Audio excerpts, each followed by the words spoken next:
you only worry about what you can control, right? Like control practicing. You can control having your combinations ready. You can control maybe working on your stamina by what you eat. But you can't Yeah. control the perspective of the judges, you know? If you feel like you killed it, what the judge's decision is doesn't really mean you lost to that person. It just means perspective of those three people. How many times have you lost a battle, but so many people come up to you, you know?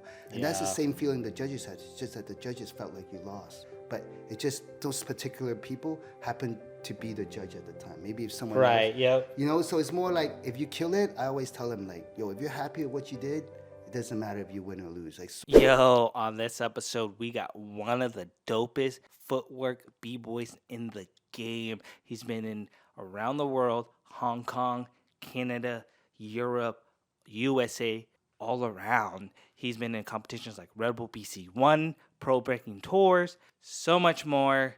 R16, you name it, he's been there. In Dragon Styles, you got your boy, Bboy Puzzle. In this episode, we'll be going through his knowledge, his mindset, his experiences, his origins. Stay tuned. I am your host, Tony47, and enjoy this episode. Yo, we're out here. We got one of the sickest b-boys here in Canada. He entered battles like Red Bull BC1, R16, Bboy Puzzle. What's up? How you doing? hey, man, it's good to be here. Good to do this, man. Let's go. Pretty stoked. Yeah. Still juiced up about this mic, man. Oh yeah, this mic is crazy. We got a little wireless attachment to it, Yeah, and it's dope. I know you entered those two battles. I know you entered so much more battles. Can you? What else have you entered? Just to let the viewers know. I know you have a man. I don't even know. There's so many out there. Yeah, I just been breaking for so long. I've been lucky enough to have traveled to different countries and to enter some of the most like biggest battles around. So there was I used to go to France a lot because there was just a lot of dope funding going on in the country of France. So I was Nice. lucky enough to go to Shell's Battle Pro, some event called Break the Floor when it was like in Monaco. And Okay. then obviously being a b-boy, going to Rocksteady Anniversary was a great thing. Being in Austria, where Red Bull's from, doing a circle industry over there, like being in Belgium and being able to do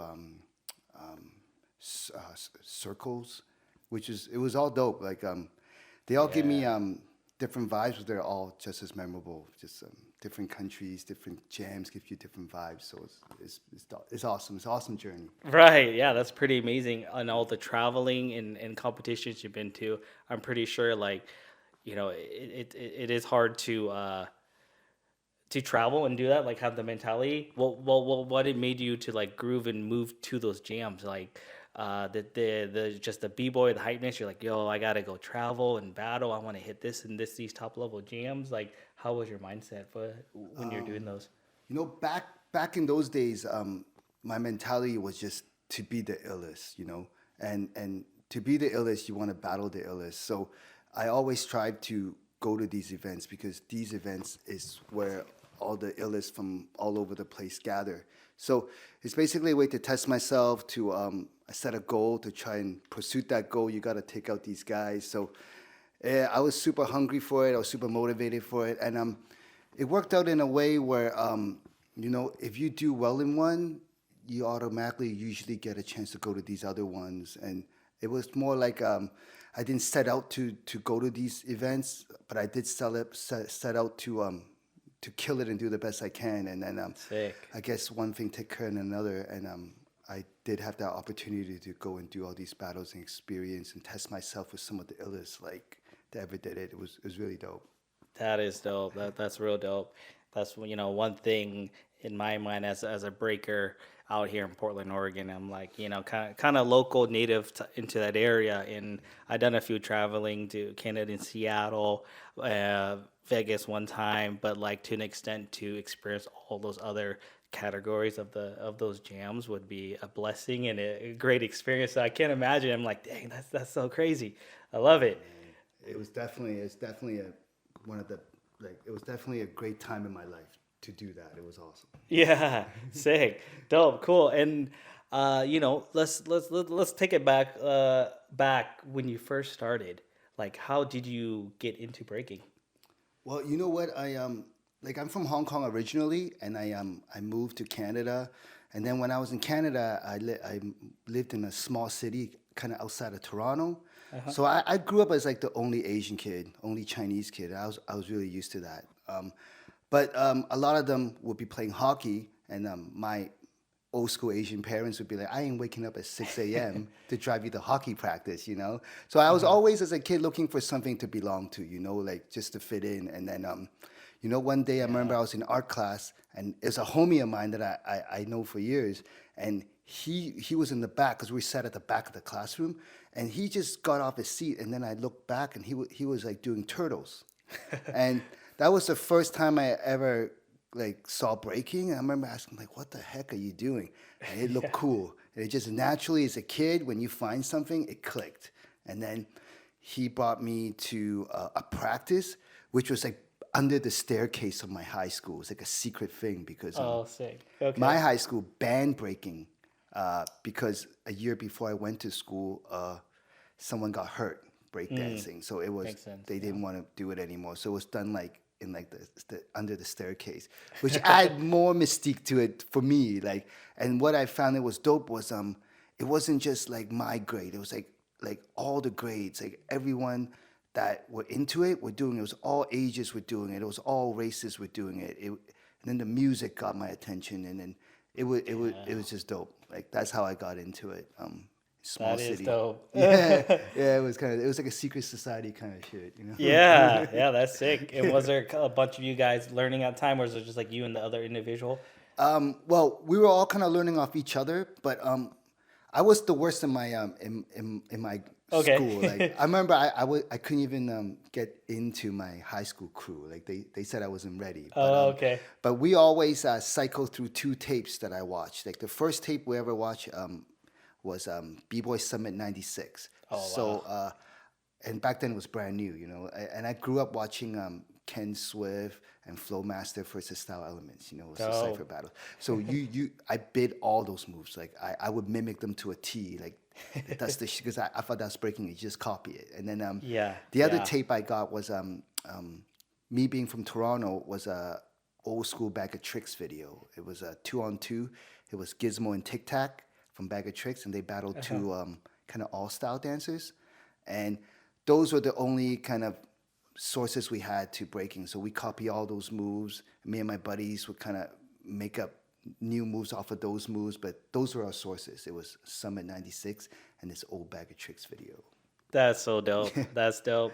Yeah, when I was growing up, YouTube hasn't really popped off yet, and so getting access to like the DVDs and videos was pretty impressive. You know, because Yeah. it was like who's in that scene, knowing this and this through the videos, and what the YouTube is. It's open access to everybody. So Yeah, that's really cool. And back then, you always had that one guy that like he has all the videos. You know, there's always that one guy, right? And like he was a source. And then eventually, there's this one hip hop shop downtown Toronto that once a year would have a freestyle session out, or a Mr. Wiggles breakaway video. Oh, word. Yeah, those were the really early sources of breaking in Toronto, like mid '90s. Like we would have like a video, but it's once a year.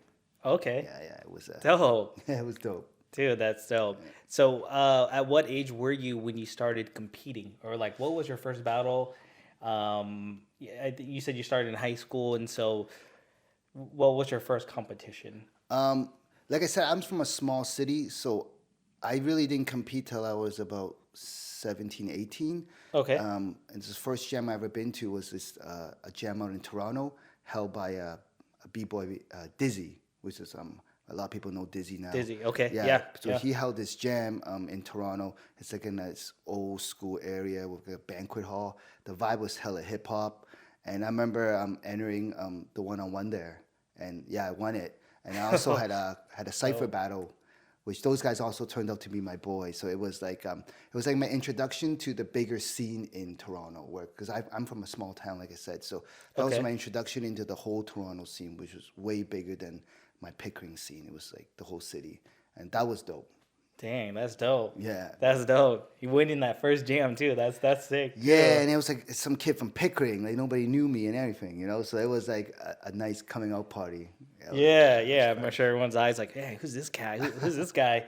Dang, he roasted everybody. Yeah, it was good times. So And I grew up watching, like I said, the Ken Swift cipher battle with Sal Elements. So I was fully like equipped to go in and cipher. I was really comfortable with that, and yeah. so it was really dope. It was good Dang, times. that's Yeah, dope. yeah. Shout out to Ken Swift putting out, Hell yeah, the videos and inspiring others. hell yeah. Yeah, sick. So you're out here in we're in Vancouver, BC, and I know that you've been competing a lot, and so at what would you say was like your aha moment where you're like, whoa, you said you've won that first jam.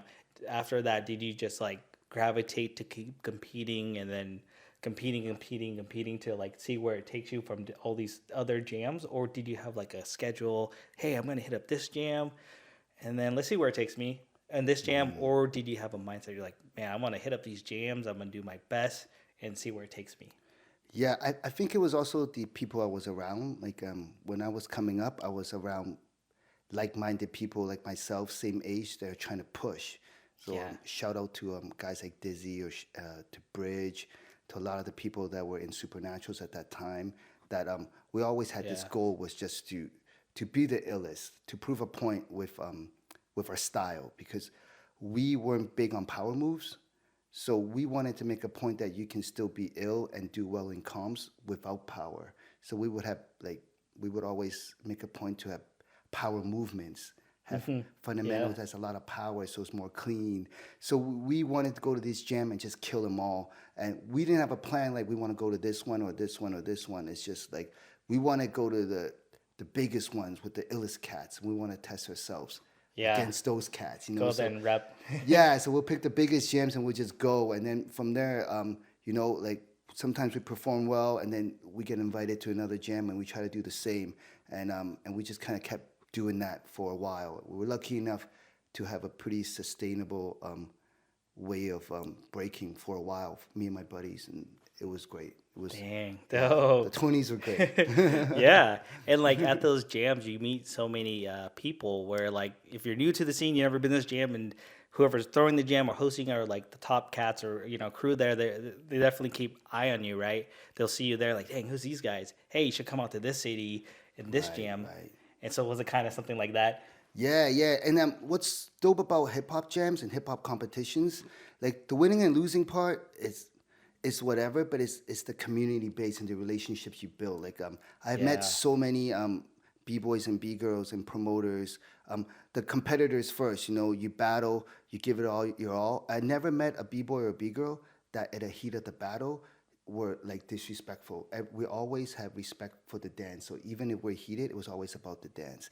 And after, we can build and we can all get better. Like I learned so much from people I competed with, win or lose. Like sometimes I'll be like, yo, how do you do this? Yo, how do you get that so nice? Like mine's like this, And Yeah. you kind of build. And then the promoters too, like they'll be like, I built with the promoters. I started, after going to these jams, I started throwing my own jams. So it's always a community thing where you learn off of each other, you vibe off each other, you invite each other to each other's stuff. Like you sometimes we recommend each other to different friends. Like maybe I have Yeah. I have someone in Europe that's looking for new talent, and if I met somebody, I can always encourage them. These guys are killing it right now. So it's always like a community thing for me, like a hip hop Yeah. thing before a winning and losing thing. Going to these jams and proving a point doesn't mean I going out there to win. I'm just trying to go there and be the best version of myself. Like if I can do that, Yeah. I'm happy with the results. Yeah, no, that's I think that's well said, and that's definitely real valuable. The how you said that, because I know there's people out there, structurally competing to win, but some things not go that way. There's only one versus one. There's only one winner, but Right like, on. how can everybody win being at the jam when we help each other and build that community and support? Yeah, it's So, like I always tell the breakers out there that you only worry about what you can control, right? Like you can control practicing, you can control having your combinations ready, You can control maybe working on your stamina by what you eat, but you can't Yeah. control the perspective of the judges, you know. Yeah. And Yeah. you know, if you feel like you killed it, that should be good enough because what the judge's decision is doesn't really mean you lost to that person. It just means in the perspective of those three people, Yeah. yeah, that's it. Maybe you have like, how many times have you lost a battle, but so many people come up to you and like, yo, I felt like you won. I felt like you won, you know? And that's the Yeah. same feeling the judges had. It's just that the judges felt like you lost. But it just, those particular people happened to be the judge at the time. Maybe if someone else, Right. Yep. you know? So it's more like, if you kill it, I always tell them like, yo, if you're happy with what you did, it doesn't matter if you win or lose. Like so many times, like there have been moments where I won jams, Yeah. but I never watched the footage. I wasn't hype about it because I just wasn't happy with how I did, you know. Okay. Or I felt like, oh, maybe I won that one because more like they messed up and I wasn't the best version of myself. And I'm always Yeah. just trying to chase the best version of me. My competitors, they always give me energy and they'll drive me, but I'm more always worried about myself, like and how I do, like because that's all I Yeah, can control. yeah, that's you know? dope for sure. Because it's like self-reflection. You know, you kind of are you performing good that day? You know, it's all in that moment where judges see you. You know, obviously, but it's in that moment how you perform. You could be a better dancer outside of it, but it's always in the battle mode. It's always in that moment. Just that And how can you be the best version of yourself? And how can you be better after where you don't beat yourself down? Oh, I could have did better. Yes, anybody could do better, but you know end of the day, if you're happy and perform, man, just progress and keep training and keep moving on to the better side. That's it. Like I see so many young, like a lot of my students, they're so hard on themselves now, and and I always tell them like, yo, have fun with it. Like I always feel like there's only one way you can do this to do breaking wrong. The only way is if you're not having fun. You know, like kids in New York made up this dance because they wanted like something better in life, you know, than just violence. You know, they made Yeah. up hip hop because it's fun for them. And so I tell my students like, yo, like don't be so stressed. Like just have fun with, and when you have fun, you'll dance more. And when you dance more, you just get better. You know, and Yeah. if you're always like worried about the results and about the winning and losing, that is stressful. That sometimes doesn't make the Yeah. dance fun. Like I've been there, you know. I've been there when I worry about the results. Like I'm only as good as my last battle, you know. Like maybe I won one last week, but then this week I lost, so now I gotta chase another win because if not, then it's all gonna be over. It's gonna be crashing down on me, you know. Right. Yeah, Yeah. you get a Yeah. little dramatic when you're younger, Yeah. but now you're older. You try to be like, you just relax. Yeah, yeah. Like one thing I always think about is like there's always gonna be someone better than you, no matter what. Someone there can be training 10 times harder than you at this time of your frame, and so like it's always good to just not think about it and just have fun. What the capabilities you can do. Exactly. Like this dance is here for you to have fun, you know, not to stress you out. Yeah, dang, dope. That's some great battle mentality, and just dude, guys, just have fun. That's it. And That's so it. let's take it back to a little bit about your story. So what would you think is your most memorable battle? Um, you know, I think my most memorable battles, like top 5 of them, like the ones Yeah. that come into my head are not in competitions. They're more cipher battles. Like, Okay, um, sick. yeah, like one of my favorite battles is with Miracles. We had a cipher battle. We actually had 2 different cipher battles because I saw him at the club. We went at it right away. Okay. I felt like he got me, and I'm honest to myself, right? I felt like he got me, but I'm also a sore loser. So, like towards the end of the night, I called him out again. Like so, that was like the only time I called out somebody 2 times. In one night. Okay. And we're homies, so we always talk about it. Like you know how like you don't want to lose, but you don't want to lose to your homie because you lose to your homie, you hear it all the time, right? Yeah, yeah, yeah. So like that's a great battle. I had a really dope battle with a homeboy of mine back in Toronto. Shout out to Switch. He was another guy that I was just coming back from winning a world championship. I was sky high, and Toronto's one of those cities. There's a lot of dope underground cats that don't get the the shine or the opportunity to get out there, you know. Yeah. And I remember I was on a high, and this guy, he did it like the most respectful way. He calls me up, yo, you gonna be at this club tonight, Puzzles? And I'm go, yeah. And I already know that he's calling Okay. me. So I'm like, yo, let's go. I go there. We went so many rounds, like it was dope. And then at the time, my head was like, man, like you know, I just won this world championship, you know. And then I come back and like I'm having a hard time. Like this is dope. Like this is real hip hop. And we Yeah. both didn't stop. Like I remember I was thinking, I'm not gonna stop till he stopped. And he didn't stop. Like the only reason we stopped was because someone spilled beer on the dance floor. Oh, I was not okay. complaining. I was gassing out. Like it was a lot of Yeah. rounds.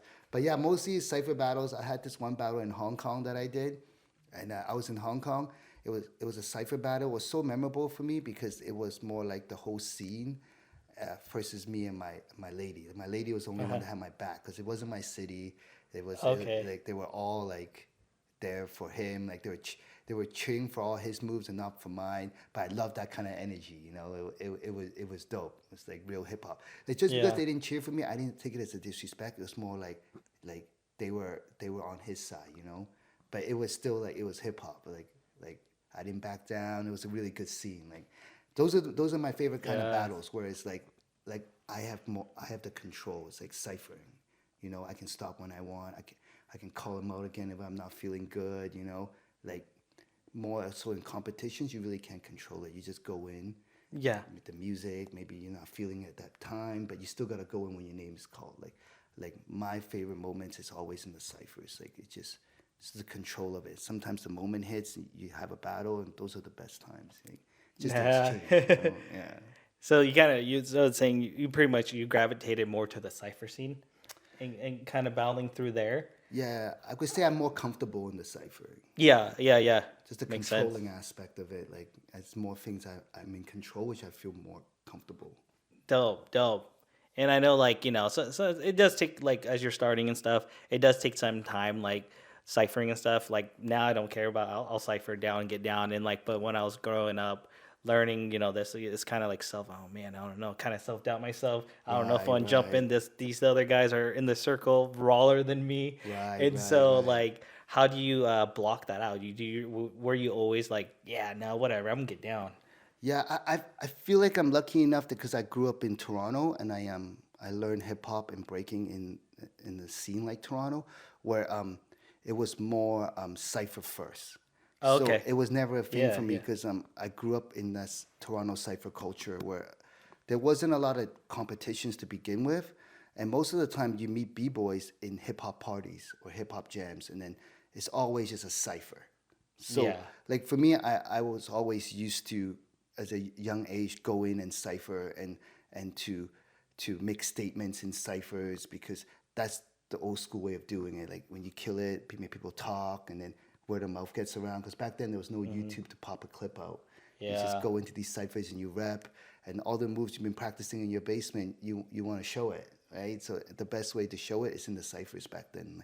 We would have one or two Yeah. comps a year, and back then, like I didn't even really have a partner. I was from Pickering, and then the only way I can really show it was in the ciphers. So you go to these parties, you hang out, and you cipher. So for me, it was nothing. But I do get how some people they get nervous in ciphers because maybe sometimes it's more experienced guys out there. Yeah. But I think it's just about getting out of your comfort zone. Like for me, it's the opposite, Yeah. where I'm get more uncomfortable and nervous in competitions and big stages because I like the energy more closed in. So I would just always encourage Yeah. like it's okay to be nervous and uncomfortable in anything you do, but it's also good to be uncomfortable and just do it anyways. That's There the you best go. feeling, but Yeah. it's the hardest. But It it's the is. best feeling, you know. Yeah. Yeah. And then, like, the more times you do it, right, you get more comfortable Yeah, just out doing there it to do scared. it. Yeah. And so, dang, cool, man. Cool. So, like, what would you consider your style? You're mainly abstract, kind of like you're mainly footwork, correct? Right, right. I would say if I had to describe my style, I would just say like clean. Like I wanna make breaking clean. Like, I Yeah. want to make Sick. fundamentals look clean. Like so I want everything I do to just be clean. Like that's always the fundamental thing in my head when I'm breaking. Is just I just want to be as clean as I can with my technique. Yeah, I think that's dope. Yeah, with like, because every frame of your footwork is like a small stop action video, you know? Like you gotta Right, right. stop, freeze. I want to show the audience, the crowd, or the judges these moves because in detail, it's like they're really dope and sick, right? Because if you do it quick enough and like you don't show them like the movement, they might miss it. So Right. I think that. Yeah, I'm really big on lines. I'm really big Uh-huh. on lines. So one time, one of my teachers told me the reason why b-boys and b-girls back in the day wear like Adidas, you know, Okay. Adidas tracksuits. Yeah, Because yeah. back in the day, a lot of these dancers, New York dancers, they were not taken seriously because it was street dancing. So what these b-boys and b-girls would do, they wear these Adidas tracksuit, and when they break, they'll show lines, just like how when people say ballet got elegant lines. Oh, So when okay. b-boys and b-girls break, they got these stripes, and even this shirt, they have these stuff coming down, and when you hit Yeah. these lines, that shows like you're hitting nice form. So I'm Oh, really wow. inspired by like having like clean lines and breaking. And lines is basically like form. And if you can have good form in all your fundamentals, then you're always gonna look good even if you're not feeling it because it's the form. Like form never goes away. Yeah. Like Yeah. if you're working on moves, even if you have signature moves, right? Like you can spend like a week working on like this really cool original signature move, and then you go to a jam, you can only do that move one time. If you do it again, Right. b-boys and b-girls will start going like this to you, Yeah, right? yeah, right. So that's like a harder way to break because I gotta constantly make up new moves, and all these moves can only be done one time. But Yeah. if I work on my fundamentals and all my fundamentals have good form and good lines, then I'll always have those movements. Like even if I'm tired, my form will always put me at a certain base that I'm happy with. Okay. Dang. Bro, that was sick. Like that was a real good knowledge you just brought Oh, out, thank dude. you, thank I you. like that. The It went kind of lines. deep a little bit. No, The no, I lines, love yeah. it. Yeah, get deep. That's sick. Man, that's so crazy. And so like through your experience of now, you're still pretty active right now? Like say if you hey, there's a jam coming up. I'm ready. Like how often do you train nowadays? I mean, like I got daughters now, so I don't have that fire to compete that much anymore. But this year, I did find that I miss breaking a lot. I remember Yeah. I judge a Yeah. lot. So I remember I was judging BC1 this year, and man, there was so much like young talent. It made me hungry. And Yeah. I did train for a month, and I entered a battle, and then just last a few weeks, I entered a battle with a homie, and it felt good. So I'm definitely gonna train more and hopefully enter freestyle session to 40 plus. Because Okay. yeah, that's a goal that I made for myself earlier this year. So yeah, it's definitely harder to get myself training. After you put my like after I put my girls to bed, sometimes I just want to Netflix. I want to chill. Right, I want to catch up on right. my Star Wars shows. But Yeah. yeah, you gotta get uncomfortable. So I'm trying to um, start my process early because freestyle is not till November. But I'm trying to ease my way in like a Yeah. grandpa, you know. So I'm gonna start early and then maybe start with like one session a week and then maybe go to two and then. But yeah, like I'm definitely not like before when I train every day 7 hours straight. Like that's definitely not where I am now. Like or what I want to do. Right, yeah. That's good. You still keep that in your mind because like, you want to stay active. You want to hit these you see these jams, these young cats and like, it's like it is inspiring to see that. You're like, "Whoa, this new gen's growing." And like Yes. you have, jam pack of knowledge from experience and just to like lose it or drop it and not do it no more, it's like, dang. What were you doing for like the last 20 years? And, you got to Right. bring it back and inspire the new gen because all your knowledge right there could be very valuable to the upcomers and, new gen of people. Right, So right. that's dope. And I love building with the younger b-boys and b-girls. Like um, we have great talks. Like I learn a lot from them too, from their perspective. So it's always in hip hop, in breaking. It's always a circular thing. It's like I usually learn just as much from my students as they do from me. Like like I learn from the way they move, from the way sometimes they answer to what I say to them, then I'm like, oh, I never thought about that perspective. So it's always like an exchange with me and the younger generation. That Cool. keeps me going, you know. And when you say students, you're currently teaching? Yeah, I have a mentorship program. So I'm teaching a few b-boys from out here and in the States. And we Okay. just meet monthly. The ones here, I meet weekly, and then we kind of just, they give me their goal, and I try to just help them with their goals. Like, it's not like I'm trying to get them winning comps. It's just like, I'll always ask, like, what do you want out of this mentorship program? What are you trying to do? Like, some of my students, they simply just want to get deeper with it and learn more. Some of them want to compete, and some of them want to just explore. Like, so I ask them, and then I just kind of like build with them on what they want. And, you know, and it's been great. It's been Nice, fun, yeah. nice. Good Yeah, times. that's dope because it's always good to like know their goals and achievements, and you're going there to hope complete the Yeah, complete them. I Yeah, don't want to keep pushing them to enter comps and to do well in their comps, but if that's not what they want, right? Like, if what they want is just to have this dance for themselves, you know, it's a really dope thing to have. Like, for breaking, like, it's been with me for about 25 years through high times, through low times, but it's always there for me. Like, if I ever down, I can go to the garage, play some music, boom, this Yeah. dance is there for me, you know. I feel you, yeah. It gave me some of my best memories. It took me around the world. It introduced me to a lot of my friends. It's just something good to have, and then you can enjoy it in all different kinds of levels. You know, it's not Yeah. just the competing part or the ciphering part. There's a part of you just enjoy it for what it is for yourself too, you know.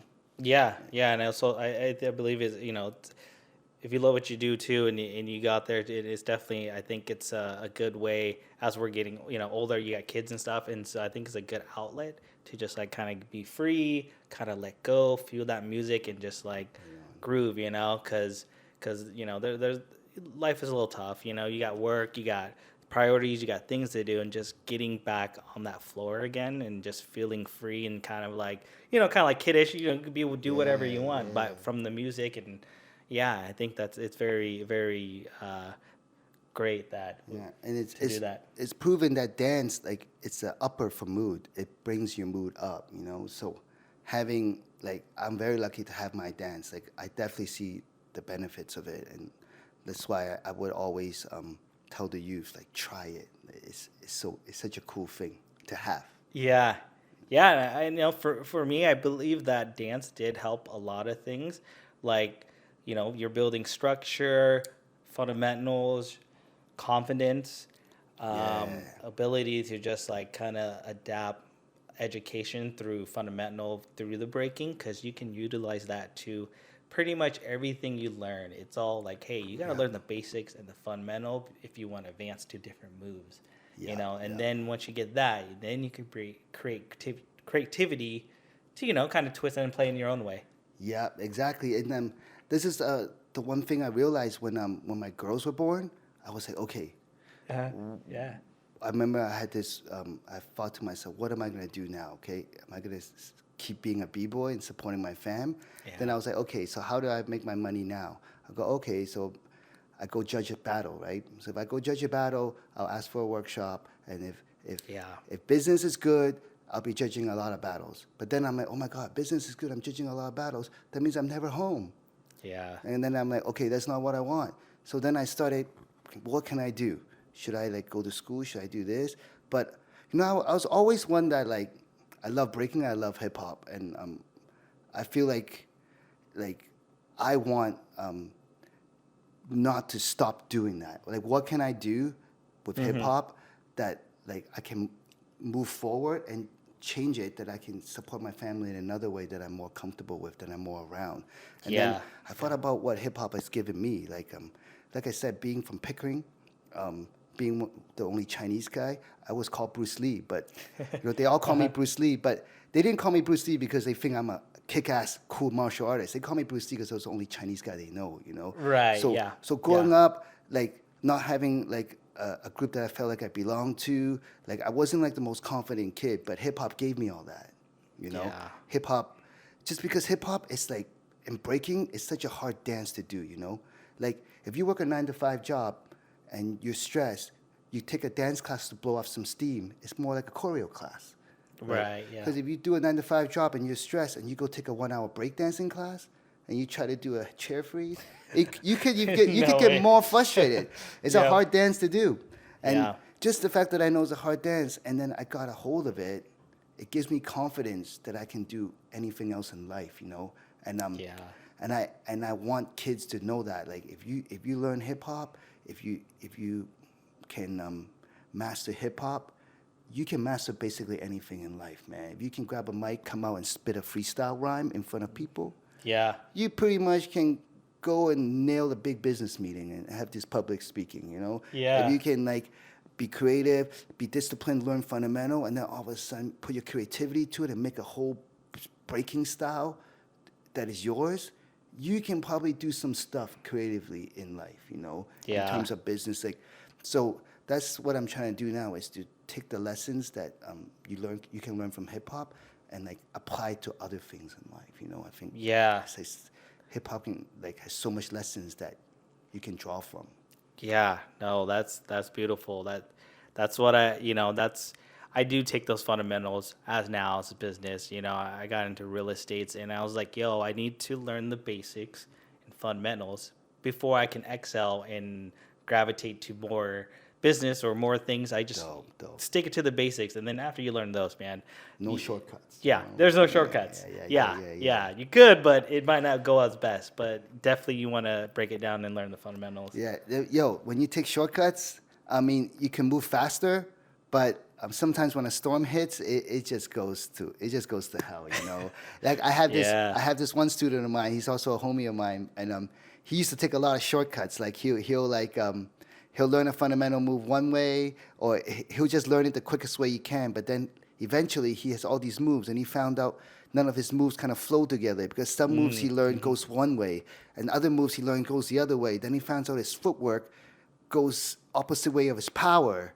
because Okay. he just learned everything so fast. For him to take a step back and relearn, he had to unlearn first, and that takes Yeah, longer. it does, yeah. And it was all a mess, and then it took him a while to come out of it. And even now, he needs certain transitions to correct his directional changes. It can never just flow, because he didn't really take the time in the beginning. He made it work for Right. him, but it's just a harder route. And if you learn fundamentals, like, everything is easier. That's what Yeah. I'll always say to kids. They always ask me, why is it so important to learn fundamentals? I just tell them it just makes the dance easier and more fun. Yeah. Yeah. Yeah. Everything has basics and fundamentals to everything, right, in life. And like when you said with the student, so I do actually my head spin the opposite way I power, and so it took me a little bit. Like, I can't do it good on my other side as my first time, but I'm slowly learning it again. Relearning it, and it's taking me like double, triple the work to like get it the other way. Right on, And I'm right like, on, dang, I should just practice it the first way, but the way I was moving, I don't know why I decided to go that way, but yeah, it definitely takes Yeah, takes sometimes extra time. your body's got used to it too. So and the muscle memory, you gotta, so you got to deprogram all of it, and then it gets a little harder. Yeah.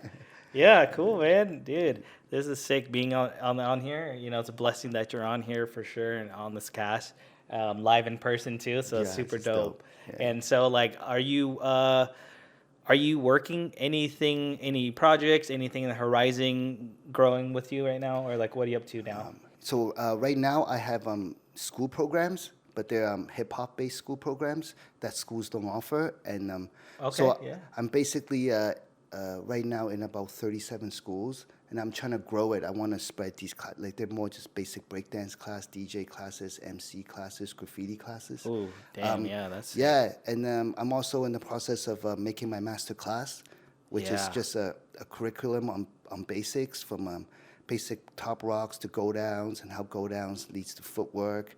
And we go deep That's dope, to the yeah. 3 kinds of footwork: circular footwork, CC footwork, side shuffle. So if you have all 3, then you have the whole spear of it.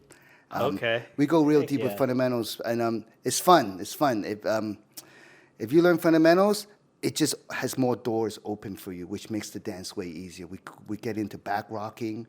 So if you Yeah. learn back rocking, you're never stuck on the floor. If you crash, you can back rock out, and then back rock. We get into chair freezes, then you can connect footwork into freezes and then freezes. It's just it's just That's fun. sick. It's That's fun sick. stuff. And you want to learn the fundamentals because if you hit the floor, you can recover, hit a little back rock. You can play with it. It gets more creativity and more fun that way. Right So on, right definitely get learn those. Yeah. Yeah, it's definitely a different take than just the move. It's more the movement of it. So we talk about more level changes, speed changes, directional changes, more that like the movement based than the actual move. Because I feel like the moves, there's a lot of tutorials on YouTube on the move already. But I always tell my students, and I say it in all my workshops, it's never good enough to know the move.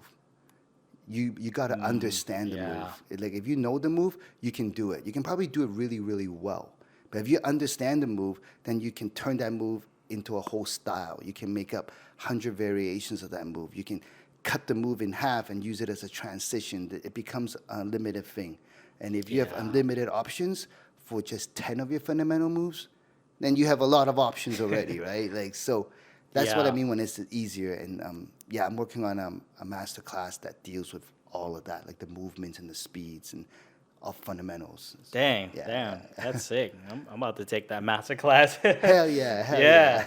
So like, if we were trying to get enrolled, like, where do we find that? Right now, you can look me up on my Instagram. It's Puzzle Rockski.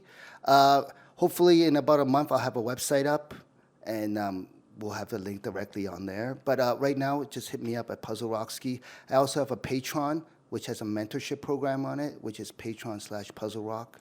So you can look me up on that too. It's also Instagram. It's on there. So yeah, you can find me there for now. And then hopefully by next month, I'll have a website ready for it. Sick. Cool, man. Yeah, shoot me on that website. I'll link all those information, in the description below. Dude, you have so much jam-packed knowledge where like we could be talking for hours and hours, right? And so I think I'm gonna wrap it up right here since it's like really nice and solid. But do you have any like takeaways, advice for the viewers to to kind of give a value inspiration from you? I would just tell everybody, like I said, hip hop, breaking, it was made up by kids.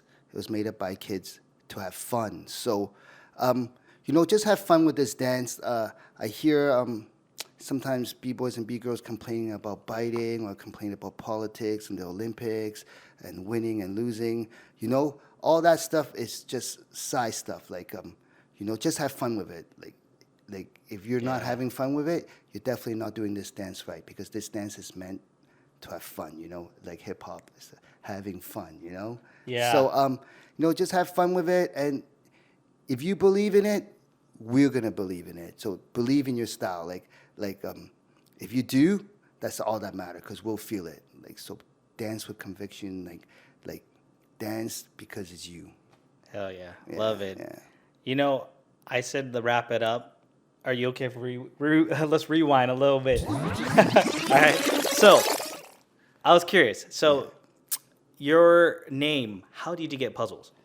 Okay. So before I was called Inferno. Way back I was called Inferno.